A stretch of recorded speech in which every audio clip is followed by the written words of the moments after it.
Hello and welcome. These are horse racing selections for Saturday, the 7th of June. I am flatcapcallum and I'm hoping you are all very, very well. Alright, it's Derby Day. There are 9 race meetings on. I am just continuing the theme of the week where this is going to be a quiet staking plan and a short video. It's a late hour upload, partly because there's a lot of racing, partly because I was a bit late to it, and partly because my Wi-Fi is up the spout. So technical problems. So hopefully, if you're watching this, I eventually managed to get the video uploaded, but it's been a bit of a ball ache. So for Saturday, the staking plan is £12.50. I've got 2 bets. That is it. I've got an each way double bet, and I've got a each way combination double bet. So we are not Bahamas-ness. So whatever happens, we could have 4 winners, but we still wouldn't be in the Bahamas. It would be a lovely day if we had 4 winners, wouldn't it? But I went through it all, and it was one of those days actually where I had a lot on the long list, and then when it came down to what's on the channel, it was absolutely minimal.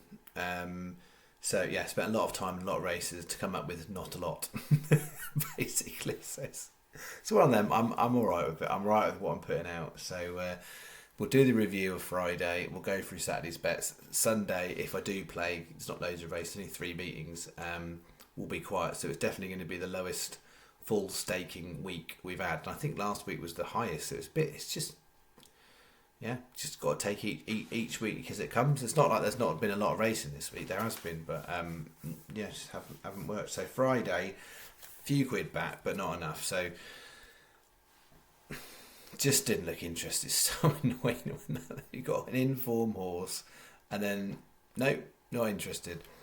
That was definitely overpriced, but not quite good enough on the day to get to the front 3. And you had the 2 Aidan O'Briens in a bit of a head bobber, and I did say I'm surprised that Moore wasn't on well. I think if he was, it would have been the other way around. Synchronised was backed in. I said I'd have it at 10. I think it went off at 11, something like that. So if you only got SP, then you definitely you're about £1.50 short of the channel.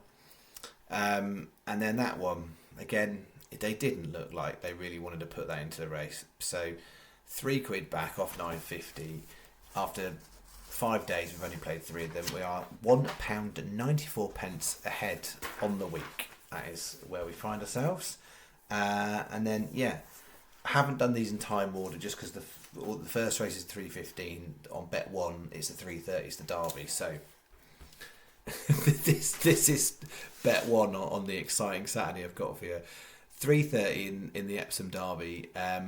It didn't make the star system. I only had one other standalone horse, so I thought, well, do you know what?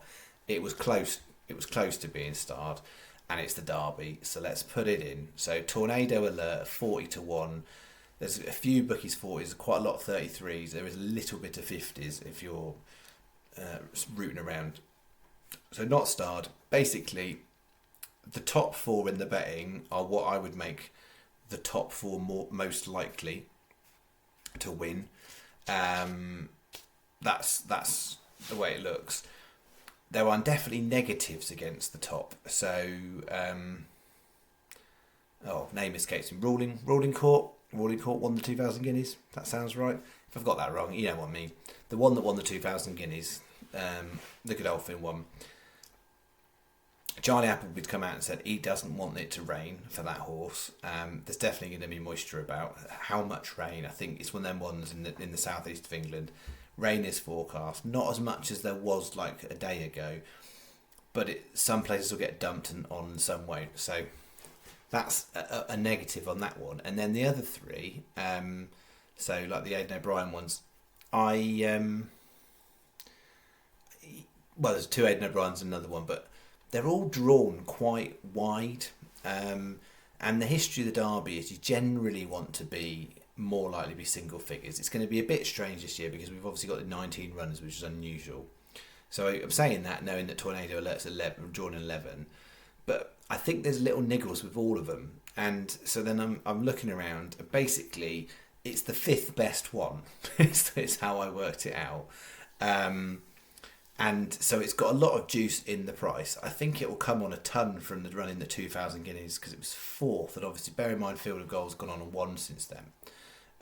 So yeah, felt like it's overpriced. Whether on the day it's good enough to get the top four, I don't know. Let's find out. But we're playing it. It's not starred. It won't be. It will be recorded in profit and loss, but not in horse statistics. Then the only other one that I had as a standout in terms of one. I mean, it's no rock star. There's 450 Worcester, Spartan Times. There's a bunch of horses that haven't run under rules on a maiden hurdle type before. This one has, and it's got the best of the form that the ones that have. So you basically need all of the ones that haven't run on there to run better than this one. Where I think this one, if you look back at its previous race, a lot of the horses that ran in that race have come on from that race. So I think it will improve. So yeah, I think it's a good each way bet to finish in the top three. So the bet is 75p each way double, 250p each way singles. Sky are better because you can get 5 on the Epsom Derby, but you definitely want to take SP if you're not getting any bog on that from Sky because they'll scrimp you on the price. 350, that's bet 1. And the main bet is this. These are the races I'm interested in. And we have got a forecast, and if you recall, it's been a couple of weeks, but the last forecast did get over the line. We've done, what I think about, I should have written the note for this, I think we've done 6 this year. 2 have had non-runners here, 3 have had non-runners here. We've ended up having 3 run, and we got one over the line last time, and it paid out very nicely because we had some nice drift, so I'll get to that. 350 Navan, I quite like the sprint in Ireland.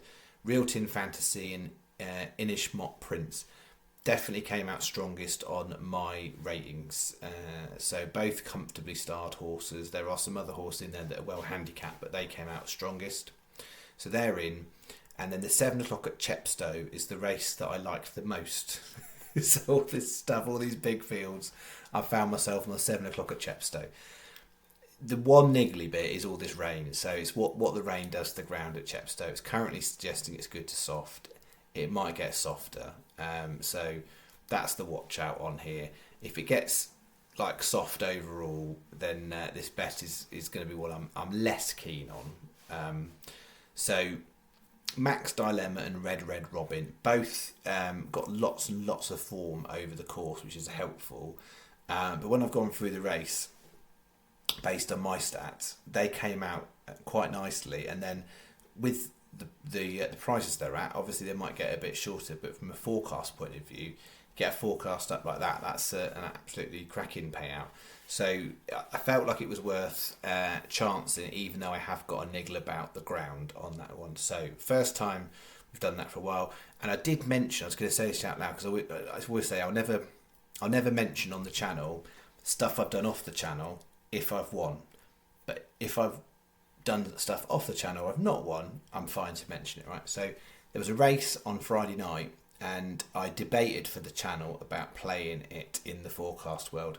So it was the 8:25 at Doncaster, because I had it set as a race where I was going to play each way combination doubles and each way combination tri-casts on 3 horses. I think it's 9 runners. And yeah, it's one of those ones where, again, got caught with a big old drifter. But yeah, my horses that I would have played finished 2nd, 3rd and 4th. So they were beaten by what turned out to be the 3-1 favourite. Mine was 2nd, 3rd and 4th. But 2nd, 3rd and 4th, the prices between those were 7-2, 6-1 and 80-1. There was a big drifter. It was about 25s drifted to 80s. So yes, if you'd landed the tri-cast on those 3, that would have been worth about £1,000 to £1. So if you did it on the channel for like say 25p's, which is what I would have done, it would have been £2.50. So there's a nearly story. I nearly won but didn't win, and you nearly had a bet that would have been almost exciting, other than the fact that the favourite beat the 3 of mine. Anyways, so the bet 4 times 50p each way doubles. So all combinations of doubles.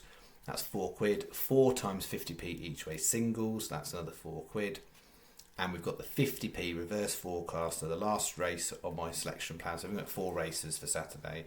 It's the 7 o'clock Chepstow, and it's a 50p reverse forecast on those 2. As a reminder, I think we learnt this lesson last time because I have not got encyclopedic knowledge of all forecast terms and all bookmakers.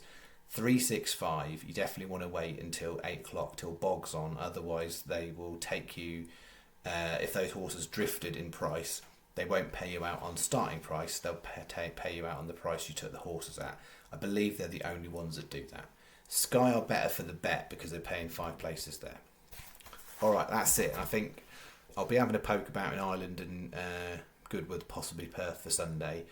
And so there may be a bet, there may not be, and if there is one, it might be a small one to finish our small betting week. So we go in 194 ahead. I think we were in a similar spot last Friday, and then I got absolutely mullered on Saturday and Sunday. So we can be down 12.50 on Saturday and suddenly find myself down by 10 quid. We will see. That's where we're at. Yeah, and another thing I was going to mention as well. I need to get the video out tonight. I know it's like super late in the early hours, but I've actually got a running race on Saturday morning, so great prep in it. Like up at this hour, it's not until 11 o'clock. So, but yes, I am running in a race on Saturday morning, and it's the first time I've done that in 18 months. I think it's the furthest I'll have run in 2.5 years. I don't know. Thundery showers. It's great. It's gonna be amazing. Anyway, that's me. All right, you have a good weekend, whatever you're doing, and hopefully you're not running in a race in thunderstorms. Yeah, I will let you know what the plan is for Sunday, whether I will be playing or skipping on to next week. That's me. Thank you very much. Bye bye.